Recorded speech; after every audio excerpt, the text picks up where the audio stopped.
এটা হচ্ছে আমাদের হোটেলের রুম। বোনের মধ্যে আগুন জ্বলছে। যখন আমরা প্রথমে এসেছিলাম তখন আগুনটা অল্প ছিল, এখন পুরো ভরে গেছে। বেশ আলাদা একটা শান্তি আছে এখানে, কারণ এখানের বনে আগুন লাগানো হয়নি।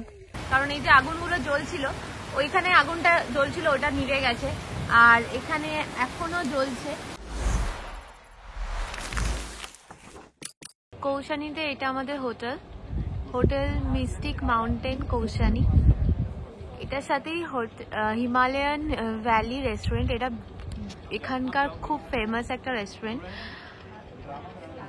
সিরিয়াসলি এখানকার খাবার খুবই ভালো। আমাদের কৌশানীর রুমটা এবার তোমাদের সাথে শেয়ার করছি।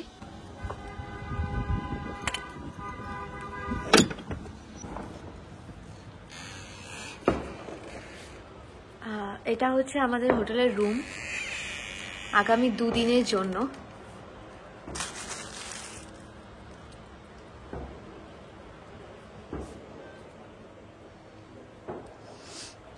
এখানে একটা আয়না আছে, ড্রেসিং টেবিল, টিভি আছে,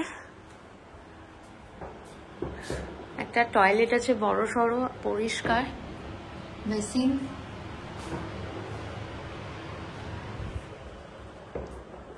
বেড সাইড টেবিল আছে, ইন্টারকম সিস্টেম আছে,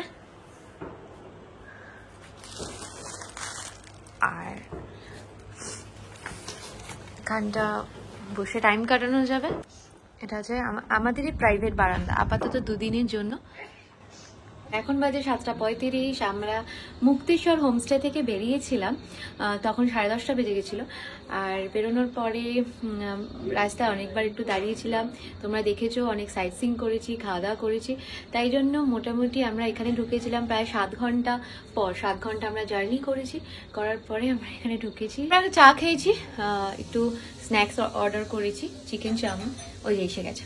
এগ চিকেন চাউমিন, সসটা এখানে ঢেলে নিয়ে বোতলটা পাঠিয়ে দিয়েছি, না হলে এক্ষুনি বলবে এই সসটা এদিক ওদিক করে দিত। ওই দূরে দেখো বোনের মধ্যে আগুন জ্বলছে। যখন আমরা প্রথমে এসেছিলাম তখন আগুনটা অল্প ছিল, এখন পুরো ভরে গেছে, আর চারদিকে সেজন্য শুধু ধোঁয়া আর ধোঁয়া, পুরো ধোঁয়ার মধ্যেই রয়েছে। কৌশানীতে প্রথম দিনে আমাদের ডিনার, এটা বাটার রুটি, যেটার এক একটার প্রাইস হচ্ছে 15 টাকা। আর এটা হলো চিকেন বাটার মশালা, এটা প্রাইসটা কৌশিক বলে দেবে, আমি ভুলে গেছি, 440। আর এটা কিন্তু কমপ্লিমেন্টারি স্যালাড, অনেকটাই দিয়েছে। আমাদের ওখানে হলে প্রায় বড় বড় রেস্টুরেন্টে এটা কি 60-70 টাকা নিয়ে নিত। যে আগুনটা জ্বলছে, এটা রহস্যটা কি সেটা কৌশিক কালকে বলবে, তো ভিডিওটা দেখতে থাকো। এবার আমরা খেয়ে দিয়ে ঘুমিয়ে পড়বো বিভৎস টায়ার্ড। গুড মর্নিং বংপাচালি ফ্যামিলি, বংপাচালি নতুন একটা এপিসোডে তোমাদের স্বাগত। আর যত দিন যাচ্ছে মনে হচ্ছে এই বাবা তাড়াতাড়ি ট্যুরটা শেষ হয়ে যাচ্ছে। আর তোমরা দেখতে পাচ্ছ আমার মুখটা পুরো ফুলে গেছে। অ্যাকচুয়ালি কি এখানে এসে খুব ভালো ঘুম হচ্ছে। হ্যাঁ, এটা ঠিক যে প্রচুর হেক্টিক হচ্ছে, সকাল থেকে সন্ধে অবধি অনেকটা ট্রাভেল করতে হচ্ছে, এদিক ওদিক যেতে হচ্ছে, বাট স্টিল রাত্রিরে বেশ একটা ভালো ঘুম হচ্ছে। একটু সকালবেলা উঠে চোখ মুখ লেগে একটু ফ্রেশও লাগছে। তো এখন চা খাচ্ছি, 3টা স্টার্ট করি। আজকে কৌশানীতে সাইট সিইং করবো, দেখতে থাকো ভিডিওটা, স্কিপ করো না কিন্তু। দেখো জঙ্গলের এই পোর্শনটা পুরো পুড়ে গেছে, মানে পাহাড়ের উপরটা, তার জন্য কি হয়েছে মানে চোখ জ্বালা করছে, পুরো জায়গাটা ধোঁয়া আর পুরো ছাই পড়ে আছে, চারিদিকে ছাই উঠছে। এটা হচ্ছে বৈজনাথের ঠিক আগে একটা মার্কেট পড়ে, এর নাম হচ্ছে গরুড় মার্কেট। এটা হয়েই আমরা বৈজনাথে যাব। এখানে বেশ গরম, কিন্তু মানে যথেষ্ট গরম। আমাদের ফিলস লাইক মোটামুটি 30-31 তো হবেই। এটা বৈজনাথ টেম্পল, এখান দিয়ে যাচ্ছে। আর এটা হচ্ছে বৈজনাথ ঝিল। তো চলে এসেছি আমরা বৈজনাথ টেম্পল।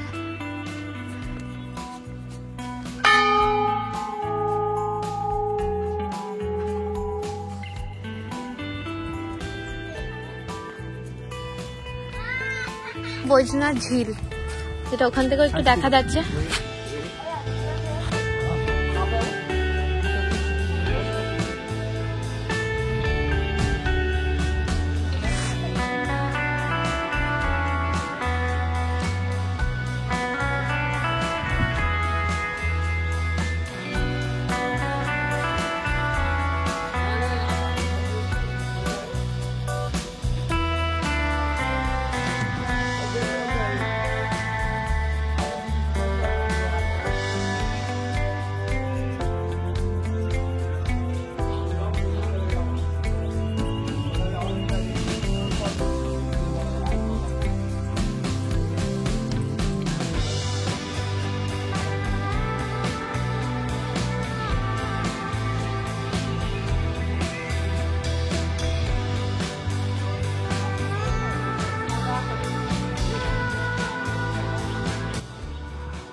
পাহাড়ে এসে প্রথম মোমো, দেখা যাক এখানে কি মোমো কেমন হয়।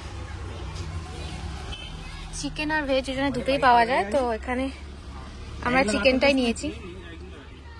মোমোটা যেটা খেলাম সেটা সত্যি বলতে গিয়ে ওটার দাম নিয়েছে 50 টাকা, কিন্তু মানে আমাদের ওখানে ওটা 60 টাকা 70 টাকা নিলেও যে মোমোগুলো হয় সেগুলোর মধ্যে পেঁয়াজ থাকে, বাঁধাকপি বেশি থাকে চিকেন থেকে, বাট এটা পুরো ভরপুর চিকেন ছিল, বেশ ভালো লাগলো। একটু টেস্ট আলাদা রকম ছিল, তোমরা শেপটাও দেখেছো, আমাদের যেরকম মোমোর শেপ হয় সেরকম না। তো যাই হোক, এখন আমরা যাচ্ছি অনাশক্তি আশ্রম।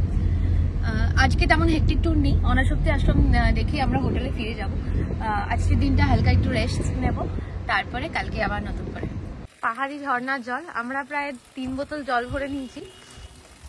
ঠান্ডা ঠান্ডা জল, এই জলের স্বাদই আলাদা, বেশ আলাদা একটা শান্তি আছে এখানে, কারণ এখানে বনে আগুন লাগানো হয়নি, তো এই জায়গাটা বেশ ঠান্ডা ঠান্ডা লাগছে। এখানে একটু টাইম কাটালাম, এবার আমরা এগোবো। তোমাদের বললাম যে অনাশক্তি আশ্রম যাচ্ছি। অনাশক্তি আশ্রম আমাদের হোটেলের সামনে দিয়েই যেতে হয়, এই রাস্তাটা দিয়ে। ওই যেখান দিয়ে ট্রাকটা উঠলো সেখানে। যখন হোটেলের সামনে এলাম দেখলাম যে বরফির প্রায় ঘুম পাচ্ছে, কৌশিকেরও ঘুম পাচ্ছে, খিদে পাচ্ছে। যদিও ব্রেকফাস্ট করে বেরিয়েছিলাম, কিন্তু পাহাড়ে না খুব খিদে পায়। তো যাই হোক, তাই জন্য ভাবলাম যে জিজ্ঞেস করলাম ড্রাইভার দাদাকে। ড্রাইভার দাদা বললো এক কাজ করুন, আপনারা বিকেলের দিকে যেতে পারেন, খোলাই থাকে 4-5টা অবধি। ভেজ পোলাও অর্ডার করেছি। ভেজ পোলাও এখানটা একটু অন্যরকম দেখতে দেখাচ্ছি। আর লস্যি খেলো কৌশিক, লস্যিটা ব্যাপক ছিল, অসাধারণ, মানে একদম ঘন। এটা হচ্ছে ভেজ পোলাও, একটু পনির দেওয়া আছে, ভেজিটেবলস দেওয়া আছে বেশ কিছু, খেতে ঠিকঠাকই ভালোই, খারাপ না। বাট কালকের বাটার চিকেনটা ছিল অসাধারণ, আর 6 পিস চিকেন ছিল, আর বেশ বড় সাইজের ছিল। গুড ইভিনিং, 4:10 বাজে। কৌশিক আর বরফি হোটেলেই রয়েছে, ওরা একটু রেস্ট নিচ্ছে। আমি যাচ্ছি অনাশক্তি আশ্রম, আর মোটামুটি একটু মেঘলা করেছে, হয়তো কালকে এখানে বৃষ্টি আসবে। এদিকটা মেঘলা হয়েছে বেশি, কালকে বৃষ্টি আসলে ভালো হয়। অ্যাকচুয়ালি এই ধোঁয়ার কারণে আমরা হিমালয়ের কোনো রেঞ্জই দেখতে পাচ্ছি না, কিচ্ছু দেখতে পাচ্ছি না। তো বৃষ্টিটা হলে আকাশটা পরিষ্কার হয়ে যাবে, তখন আমরা দেখতে পাবো। বেশ ভালো হাওয়া চলছে ঝড়ের মতো।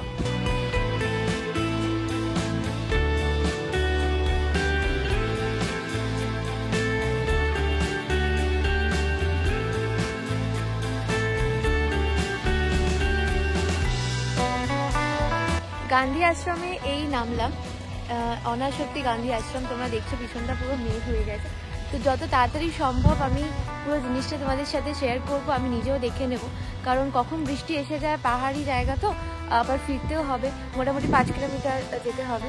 তো চলো। আমি একজন কাকুকে জিজ্ঞেস করিলাম যে এখানে ফটো তোলা, ভিডিও করা অ্যালাউ কিনা, তো অ্যালাউ। অসাধারণ একটা ভিউ পাচ্ছি, মানে পাহাড়ে মেঘলা হলে যে কত সুন্দর লাগে, এটাই জাস্ট মিস করছিলাম আমি। এটা কৌশিক বরফি এলে খুব এনজয় করতো।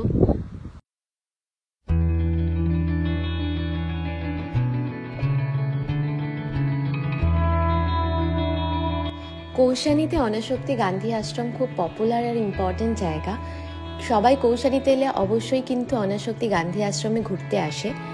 1929 সালে গান্ধীজি যখন কৌশানীতে আসেন, ওনার কৌশানী এতটাই ভালো লেগেছিল, উনি 14 দিন এই বাড়িটাতে ছিলেন। তারপরে ওনার জন্য এটা আশ্রমে কনভার্ট করা হয়। গান্ধী আশ্রমকে অনাশক্তি আশ্রম বলা হয় তার কারণ, গান্ধীজি যখন এখানে এসেছিলেন, ওনার অনাশক্তি যোগ বইটার স্ক্রিপ্টিং কিন্তু এখানেই করেছিলেন, তাই জন্য এটাকে অনাশক্তি আশ্রমও বলে। কৌশানী গান্ধীজির এতটাই পছন্দ হয়েছিল, উনি 14 দিন তো এখানে ছিলেন। আর তখনকার সময়ের লোকেদের উনি বলেছিলেন যে কেন মানুষ সুইজারল্যান্ড যায়, কৌশানী এতটাই সুন্দর, এটাই তো ইন্ডিয়ার সুইজারল্যান্ড। মানে সত্যি এখানকার প্রাকৃতিক সৌন্দর্য এতটাই সুন্দর, পাহাড়ের উপরে খুব সুন্দর জায়গা, মন ভরে গেল।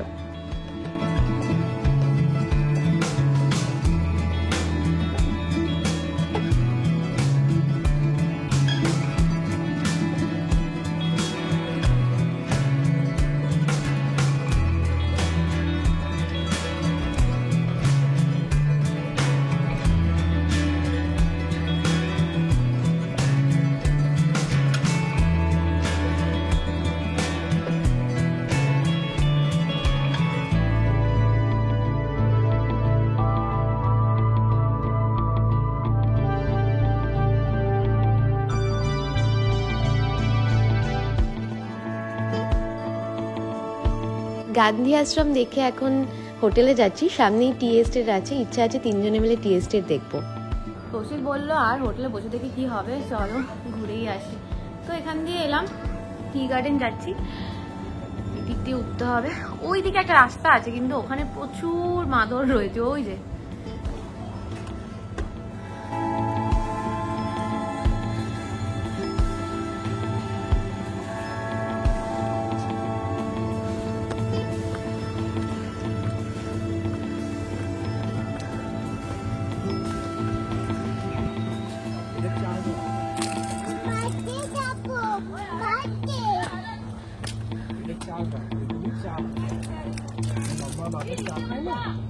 এগুলো চা চা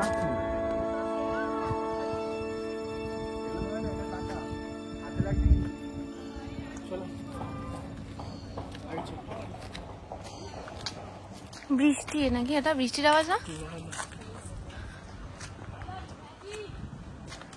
ভালো মানে বসার জায়গাটা আছে। হ্যাঁ, এগুলো বেশ টাইম কেটে যাবে বসার জায়গাগুলোর জন্য। চলো আগে চলো, ওপরে চলো। আমাদের ড্রাইভার দাদা বলছিলেন যে কৌশানীতে 2-3টে জিনিস আছে, যেটা বৈজনাথ মন্দির যেটা আমরা আজ সকালে গিয়েছিলাম, আর আছে এই টি গার্ডেনটা, আর শল ফ্যাক্টরি যেটা অ্যাকচুয়ালি আমি যাইনি। অনাশক্তি আশ্রম আর শল ফ্যাক্টরি পাশাপাশি আর কি। তো শল ফ্যাক্টরিতে আমি নামিনি, মানে কিছু শালের দোকান আছে ওখানে, তো শল ফ্যাক্টরিতে আমি নামিনি।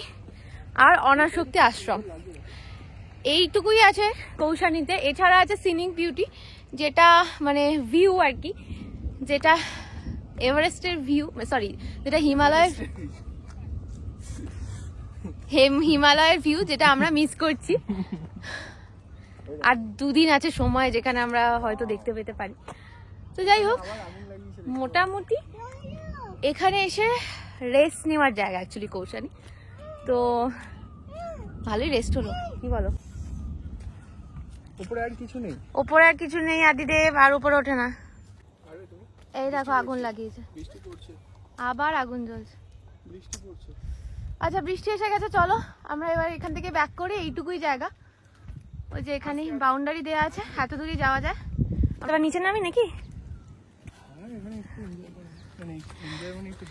হ্যাঁ, একটু বৃষ্টিতে ভিজবে নাকি?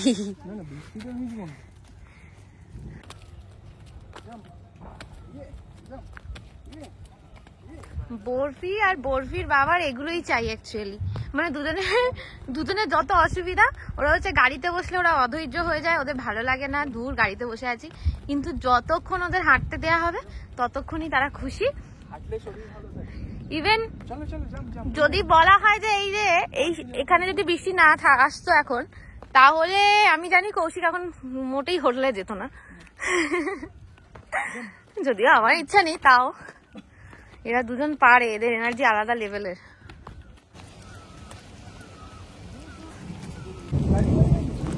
এসে তো গেছি, চলো নিচে নেমে যাই। এই নিচটা আর বৃষ্টির আগে হবে না, জোরে বৃষ্টি নেমে গেছে, নিচটা ছায়া আছে। চলো চলো, সেটা যেন আশীর্বাদ হয়ে আসে, কারণ এই যে আগুনগুলো জ্বলছিল, ওইখানে আগুনটা জ্বলছিল, ওটা নিভে গেছে, আর এখানে এখনো জ্বলছে, এটাও যেন এখন নিভে যায়, তাহলে কি হবে, ধোঁয়াও চলে যাবে। আর প্রচুর প্রচুর জীব জন্তু যারা এই আগুনের জন্য মারা যাচ্ছে, প্রচুর পাখির বাসা, প্রচুর চড়াই পাখি, তারা কিন্তু বেঁচে যাবে।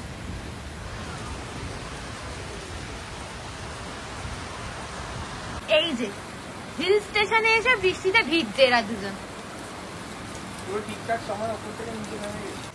3 মিনিট আগেই ভিডিও করলাম যে আগুন আশা করি নিভে যাবে, এন্ড আগুন নিভে গেছে, তোমরা দেখছো। তাহলে আমরা অর্ডার করলাম পনির পকোড়া, এই যে আমরা বেরিয়েছিলাম, আর একজন গা দৌড় দিচ্ছে।